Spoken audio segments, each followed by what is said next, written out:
Hey, what's up everyone? We're at Drake Creek in Victor, Idaho to test the MRP Lift V2 damper that I've been running in this Lyric on the front of my Norco Fluid VLT e-bike since the beginning of the summer.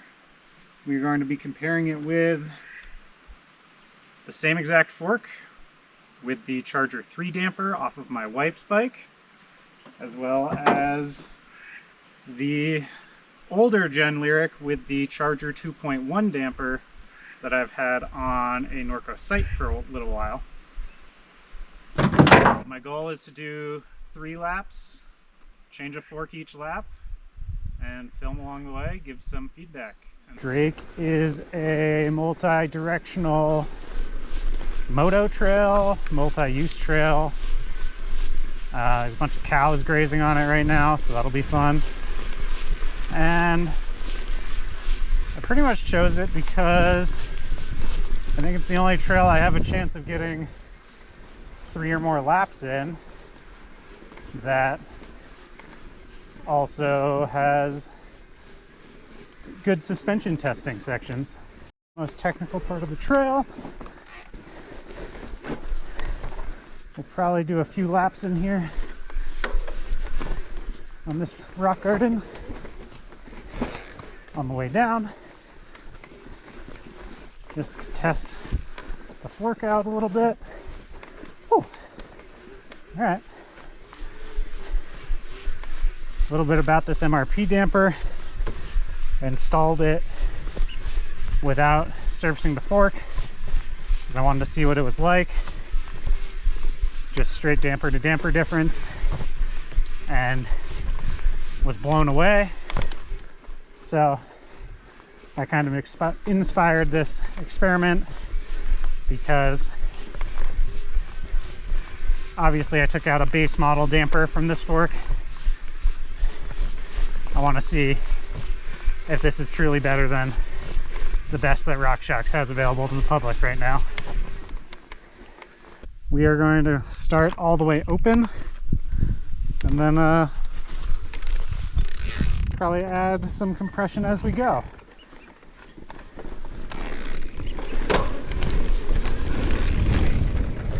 Got some blown out corners from the cows, but no need to worry.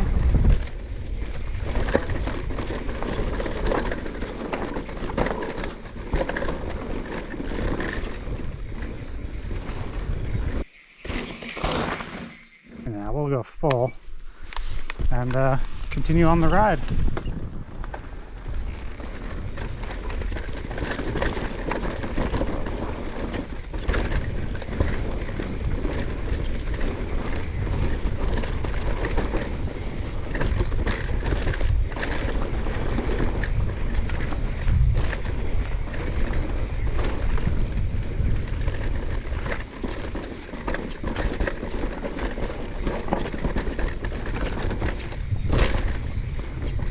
Oh, all right. So that definitely feels like a little bit too much compression damping. I would say I'm going to rerun this rock garden at like half and see how that feels.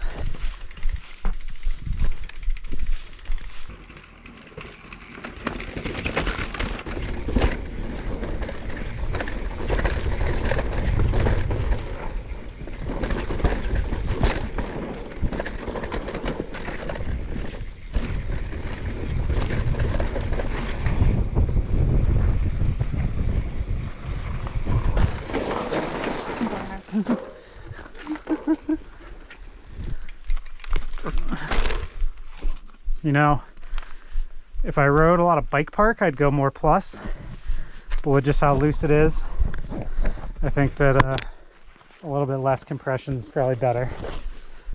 Charger 2.1, and I guess we'll get going on.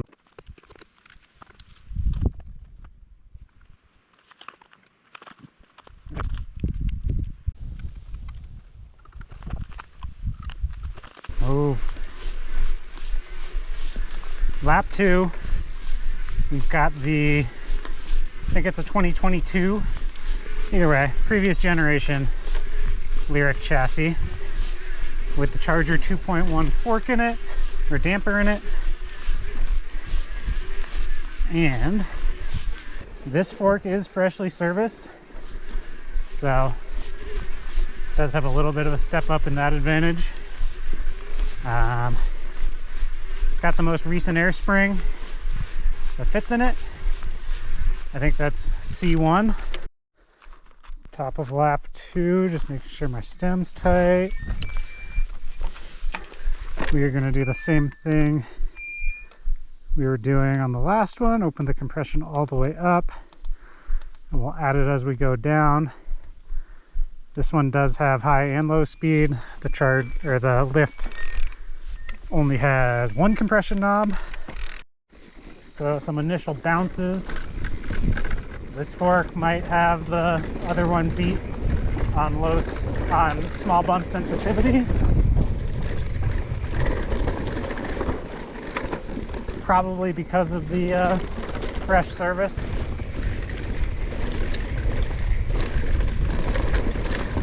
What? All the way open. Very easy on the hands, but the fork seems to dive when you hit the brakes and when you hit the steeps. So we are now all the way closed. Feels significantly different through the hands.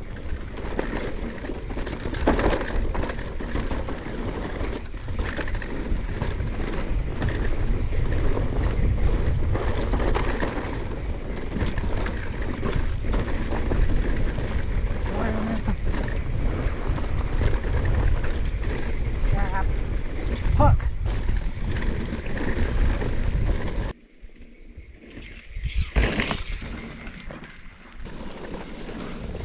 Oh, grouse.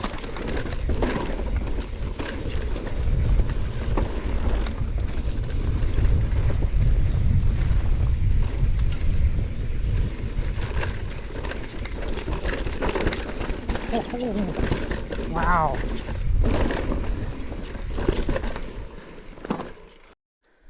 I am going to try going in the middle for both high and low speed. So I'm going to leave the camera down here and hopefully capture at the end of this so you can kind of gap off this rock and land down in there nice and chunky.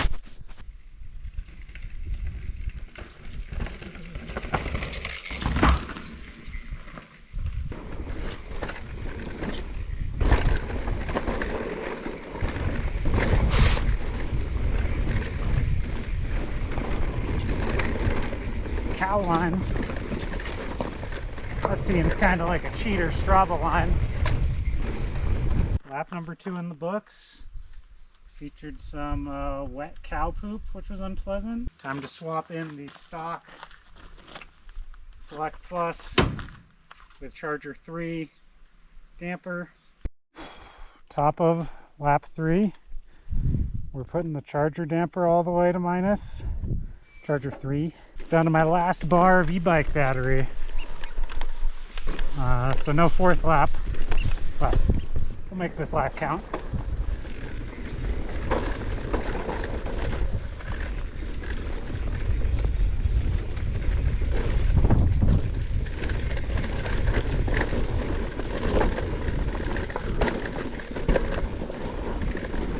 All the way plus.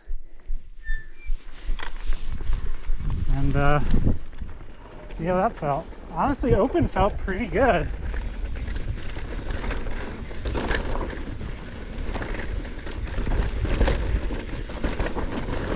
Oh, wow. Almost blew up, but not quite. Jumps coming up here. Nice huck to flat. Wow.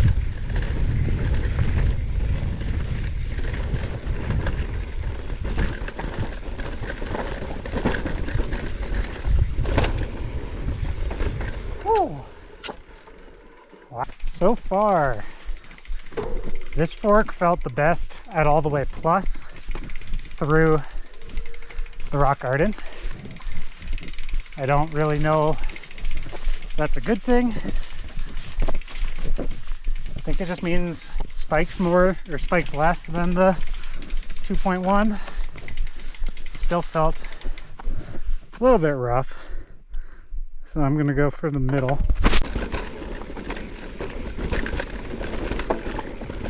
Oh, that feels good.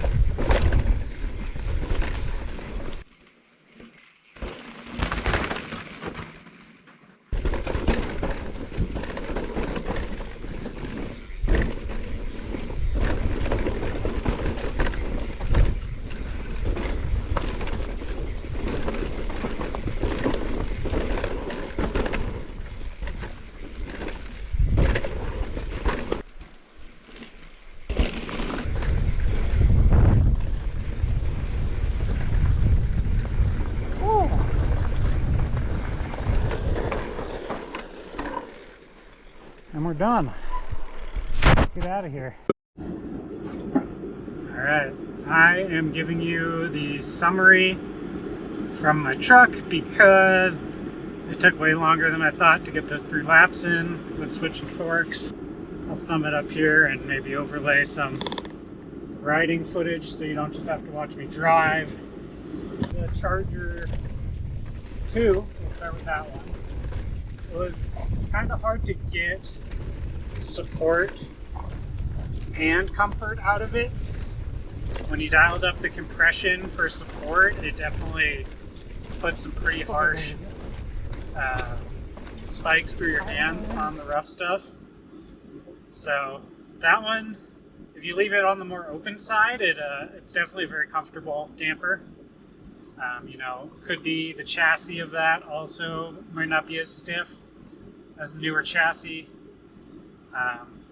If I had that fork on my bike, I would definitely highly consider putting the MRP on. I think the MRP is noticeably better than that one. It's less money than buying a brand new fork for the most part, and I think that the MRP definitely has performance advantages over the Charger 2.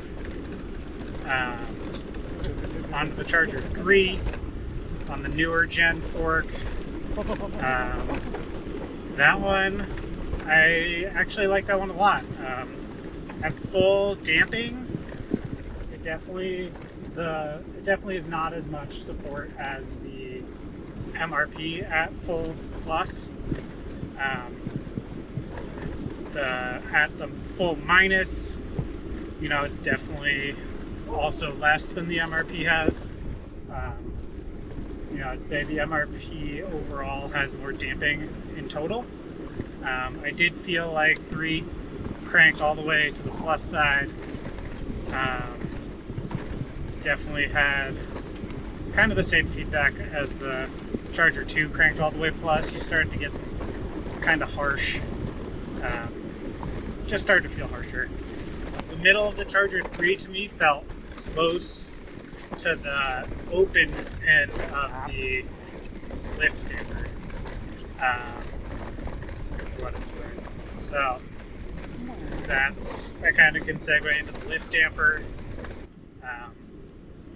You know, as I just said, the open end of the lift damper kind of feels like the middle of the Charger 3 and the Charger 2. I guess the bonus of the lift is you can add significantly more compression without the harsh feelings coming in.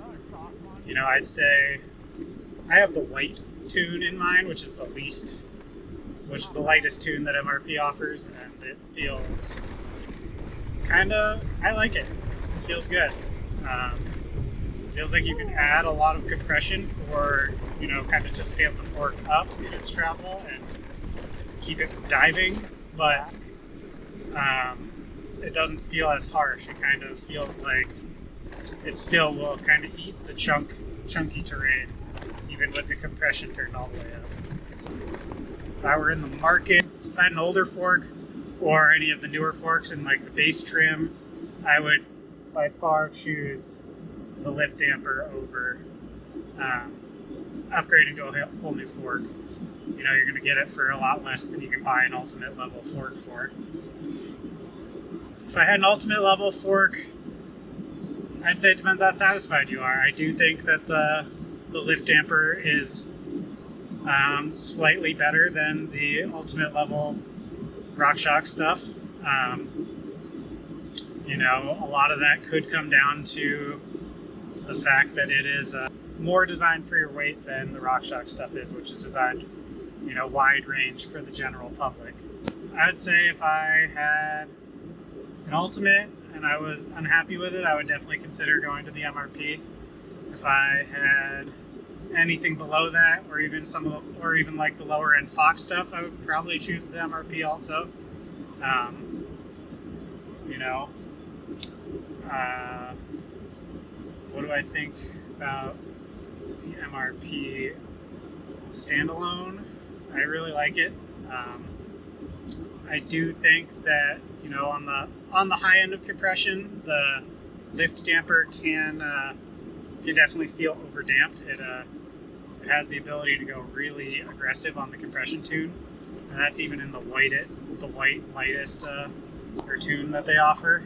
I kind of think that would be sweet on flow trails or bike park, where, you know, you're riding big G out stuff a lot faster. You know, today's trail was more natural, but it does have a few supported turns. So yeah, that's the gist of it. I really like the Lyft V2. The only thing I wish it had was some sort of hydraulic bottom out. I think that'd be a cool feature to start seeing on forks. We're starting to see it on a lot of shocks, so it'd be nice to have that. You could set your suspension up a little more linear. That's the only thing I'd like to see on it, really.